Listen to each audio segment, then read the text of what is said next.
Welcome to Pep Talk and Pickleball, the podcast where we explore empty nest life, health, fitness, and nutrition, all with a side of pickleball fun. I'm your host, Jill Lewis, your guide through this exciting phase of life. As a certified faster way to fat loss coach and fellow empty nester, I'm here to share insights, interview experts, and yes, sprinkle in some pickleball talk. Join me for weekly doses of motivation and laughter as we navigate health, happiness, and pickleball passion. Grab your paddle, join the conversation, and let's dive into Pep Talk and Pickleball. Welcome back to the podcast. My name is Jill Lewis. I'm your host, and this is a quick pep talk for you.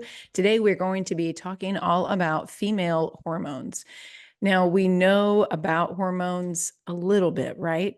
And we know that hormones, they're to blame for a lot of things that are going on in our bodies. But today, I really want to talk about exactly what is happening and what can you do about it. So it's going to be a quick little episode, just you and I diving into hormones, weight, and midlife, what every woman needs to know. So again, I'm Jill Lewis. I'm a certified faster way to fat loss coach. I coach women that are in perimenopause and menopause, all about fitness and nutrition. And today we're diving into a topic that is so crucial for every midlife woman, and that is understanding hormonal changes and how they affect weight management, especially stubborn belly fat. So stick around for some actionable tips on navigating these changes through diet and exercise. Okay, so let's talk about the hormonal roller coaster of midlife.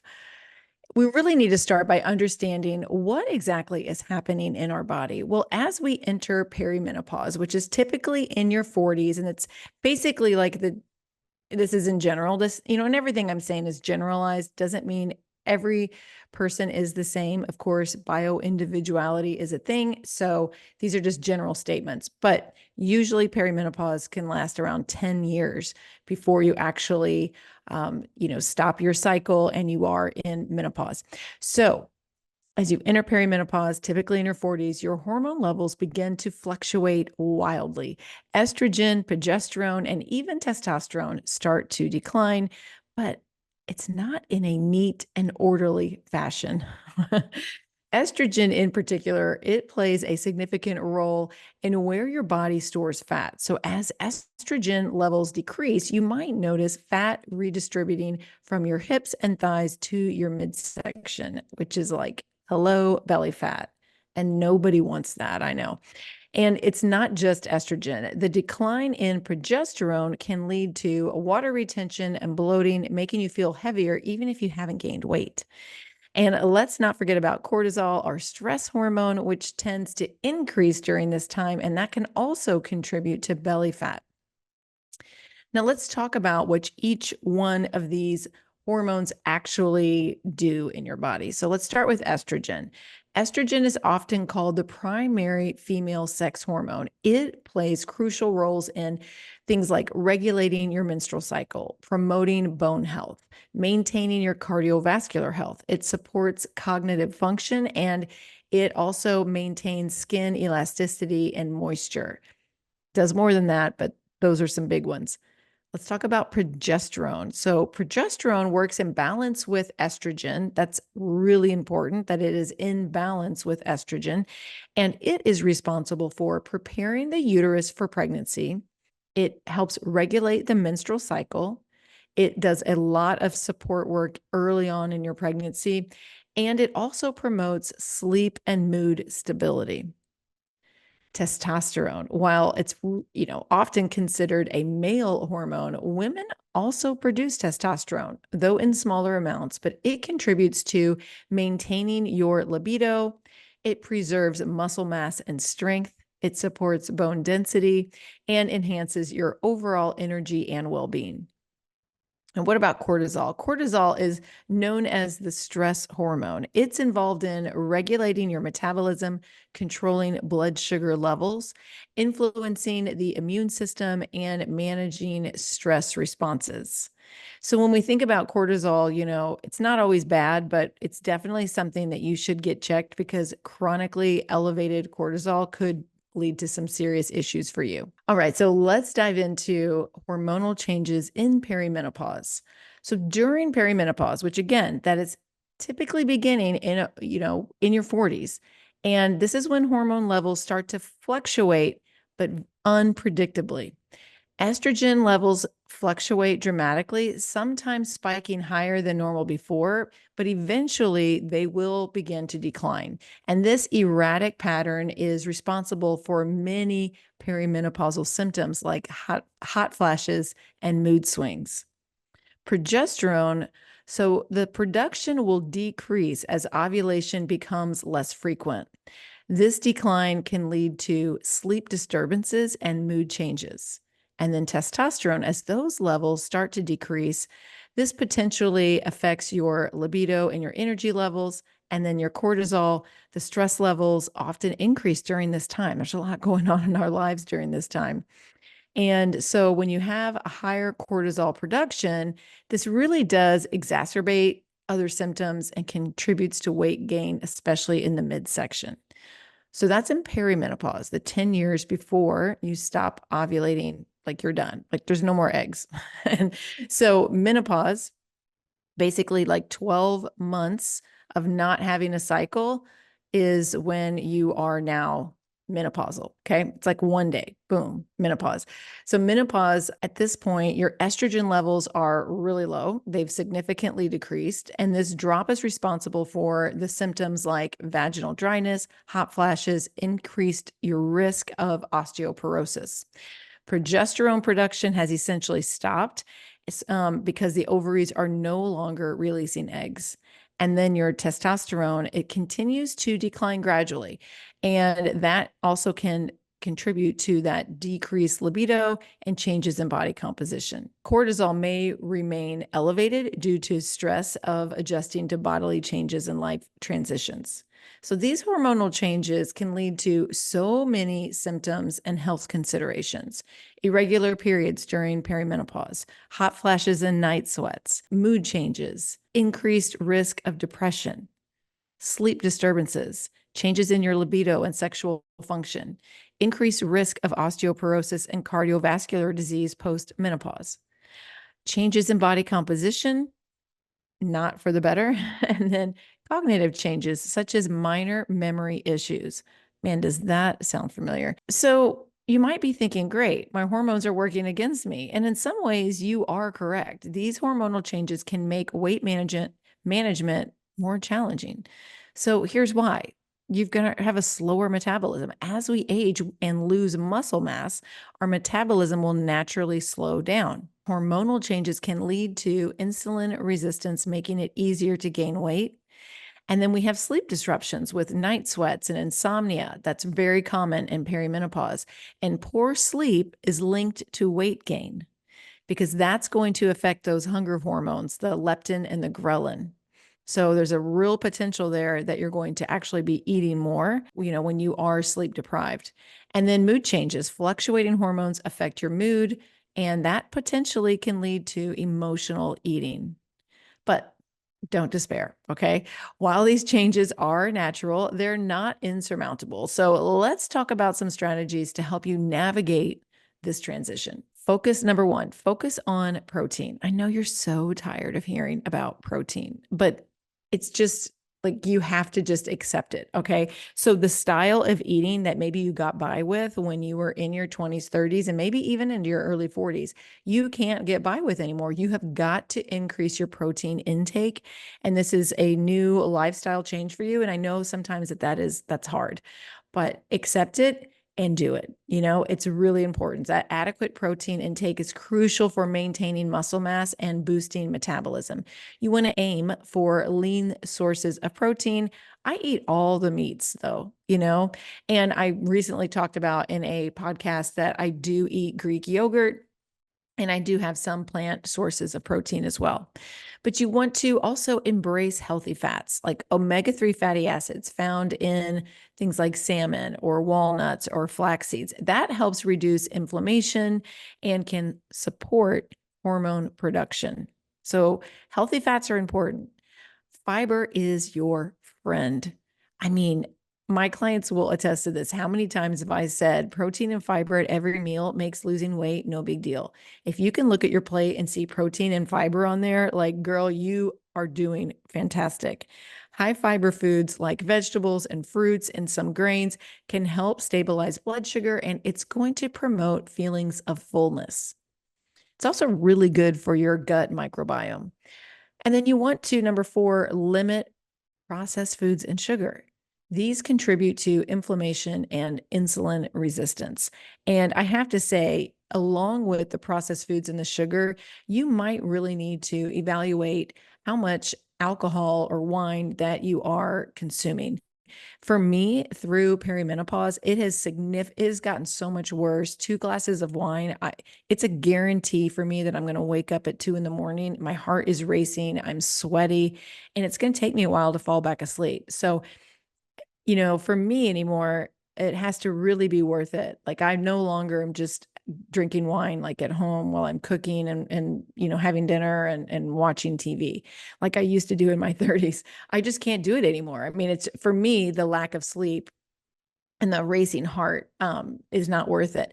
And I see the data when I wear this Aura ring, and I see the data. My heart rate is elevated on the nights that I have had adult beverages. My body temperature is elevated too. Like, that just can't be good for you, over and over and over again. So I'm not saying you have to completely omit it, but I do think it's something you need to consider, maybe reducing it.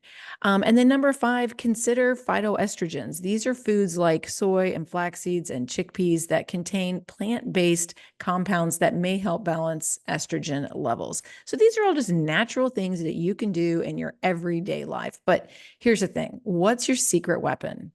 Your secret weapon is exercise. Okay. Exercise is so crucial during this time, not just for weight management, but truly for overall health. And here's what you should be focusing on: strength training. Building muscle will help boost metabolism, and it supports bone health. I mean, do you really want to be breaking a hip when you're 65, 75, whatever? No, you do not. So aim for at least 3 strength training sessions per week. They don't have to be long and dragged out. If you have questions about all of this exercise, let me know, because this is my specialty. And in the Faster Way, this program is set up just what I'm talking about. 3 strength training workouts a week. And then my second one I was going to tell you about was high intensity interval training. So we do offer 2 high intensity interval training workouts per week. And this type of exercise is particularly effective for burning fat, especially around the midsection. And before you think, and tell me, I can't jump, Jill, that's okay. High intensity doesn't mean, high impact. So you can do low impact, high intensity interval training, and we have those options for you with the Faster Way. But you also want to be doing some regular cardio. That doesn't mean you have to be running, though. I'm talking about brisk walking, pickleball, swimming, or cycling. That can help manage weight and improve your mood so much.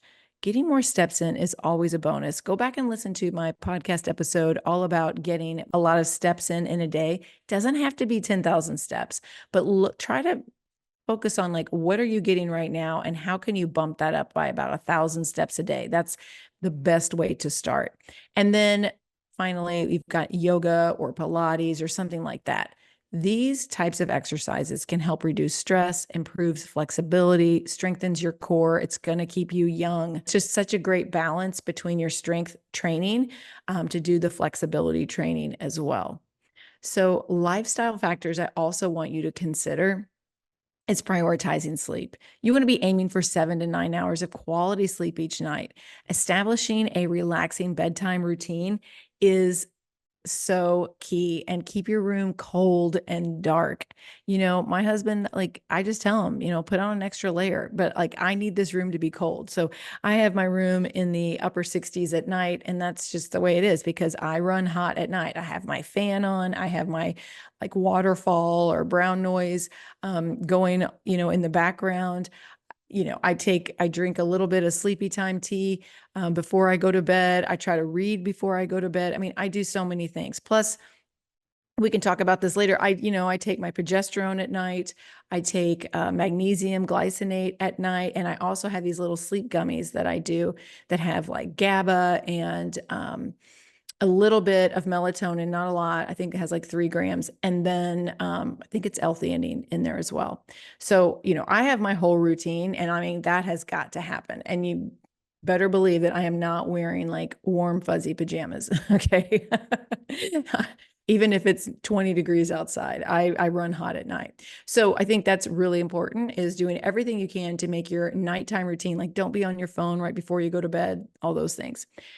And you got to manage stress. This is tough, but chronic stress really does contribute to weight gain. So try doing, I know it sounds so cheesy, meditation and deep breathing exercises, but really it's just any activity that can help you relax. Maybe for you, that is like a bath with, lavender essential oil and some Epsom salts or something like that.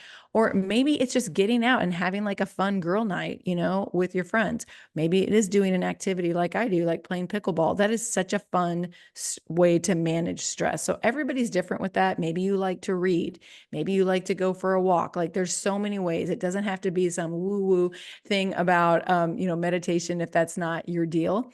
But definitely like a yoga class or something like that would be amazing for you. And of course, staying hydrated. You guys, so many times my clients, when they think that they are hungry, when they first start practicing intermittent fasting, they're like, oh, I'm hungry, but actually they're thirsty. So thirst can be mistaken for hunger. So make sure you're drinking plenty of water throughout the day. And then I want you to be mindful of portion sizes. As your metabolism slows, you may actually need to adjust your calorie intake. Now, typically the women that I'm working with, it's not that. Typically the women that I'm working with are not eating through the day. And then it's like their garbage disposal at night because they don't like fixing meals for themselves during the day. And that's just something that I work with them on, because it is so important to eat balanced meals through, like 3 meals a day or 2 meals and a snack or something like that throughout the day. So you don't want to be just not eating all day long and then just piling in everything in the evening. So we need to be mindful of portion sizes, but you also need to be mindful of the timing and getting used to feeding yourself real whole food nutrition throughout the day. But ladies, what's really important, the key to navigating these changes is consistency. Small, sustainable changes in your diet and exercise routine always yield better results than drastic measures. It's also important to really be patient with yourself. You got to think time plus consistency equals results. Write that down, put that on your refrigerator, right next to protein and fiber at every meal makes losing weight no big deal. Well, those are 2 really important things to remember, and put those in your kitchen. So that consistency plus time equals results. Your body is going through significant changes, and it may take time to find out what works best for you. But, you shouldn't, like, if you're doing all these things and you're still not, like, you're like, Jill, but I do all of that. Well, then maybe you need to be reaching out to a healthcare professional for personalized advice with your, maybe doing HRT. I know back in the early 2000s, there were some studies that came out, or there was a study that came out that scared everybody, but that study's been debunked. And there's so much information out there now that talk to your healthcare provider. But I feel really good about the road that I'm on with my, gynecologist, and she is very up on HRT and knows, she treats so many women for that. I've talked on here before how, I loved my OBGYN, but, I've been seeing him for my annual checkups since I had my daughter, who is now 21, and he did a fabulous job throughout my pregnancy and my delivery with her. But that was 21 years ago. And now I need a doctor that is really up to date on women that are going through perimenopause and have entered menopause. And so that's what I did. And I highly recommend you do the same. Get your levels checked. I did blood tests, but there's other ways to check them too. You can even do at-home kits. You can work with functional medicine practitioners. So getting your hormones checked, I think, is really important. Find out, what are your levels? Are you estrogen dominant? Did you, has your testosterone, dropped? Has your estrogen really dropped? For me, all of mine were great, but my progesterone, which is typically the first one that starts to go down, had dropped significantly enough where I'm, taking a progesterone, HRT. So I'm doing that pill every night. And I have to say, it's been great for me, but that's just me. So remember, we're all individual, and you got to do what's right for you. For me, what I've noticed is that my sleep has been so much better. My mood is better, and my cycles are much not near as heavy. So I've been really happy with those results. But wrapping up, while hormonal changes during perimenopause and menopause can make weight management more challenging, it is far from impossible. So understand the changes. I think that's really key. Understand what you're dealing with, and then implement targeted strategies in nutrition, exercise, and lifestyle, and get consistent with it. That's the key. You got to be consistent. Give yourself that time. Remember, this is a natural phase of life, and with the right approach, you can come out on the other side feeling healthy, strong, and confident. Thanks so much for being here. I'm Jill Lewis, and I will see you next time on Pep Talk and Pickleball. Are you sick of hitting the afternoon energy slump? I totally get it. I remember when I was in my early 40s, I would be so tired, almost falling asleep while I was in line to pick up my kids from school. But then at 3 a.m., I would be wide awake. It drove me absolutely crazy. Thankfully, I cracked the code and I figured out how to have amazing energy all day through nutrition and fitness, and I want to share it all with you. All the things that I've learned, I've put my top tips together in an energy boosting guide that is going to help you in your 40s, 50s, and beyond so that you can live your best life with the energy that you were meant to have. Head over to today's show notes and click on the link, and I will send you the free guide that you have amazing energy all day long and into the evening.